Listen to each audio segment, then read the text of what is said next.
Hey everyone. In this video, I'll show you how to use Perplexity AI for research in 2026. Yeah, if you want faster, more accurate research without opening dozens of tabs, this tool can completely change your workflow because, honestly, it combines AI answers with real sources in one place. So first, start with a clear question. Instead of typing random keywords, ask specific questions like best marketing strategies in 2026 or how AI impacts remote work, because better questions give better results. Next, review the AI-generated answer. Yeah, Perplexity gives you a summarized response instantly, which helps you understand the topic quickly without reading long articles right away. After that, check the sources.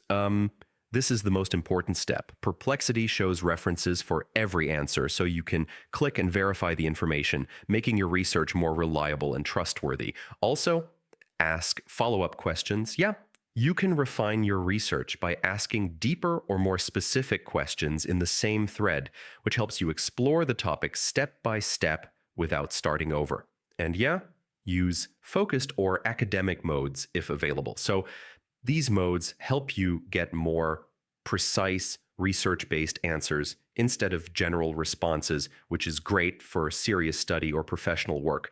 Finally, save and organize your findings. Most of the time, keeping track of useful answers and sources helps you build better research projects and avoid repeating the same work. Hope this helped, and I'll see you in the next one.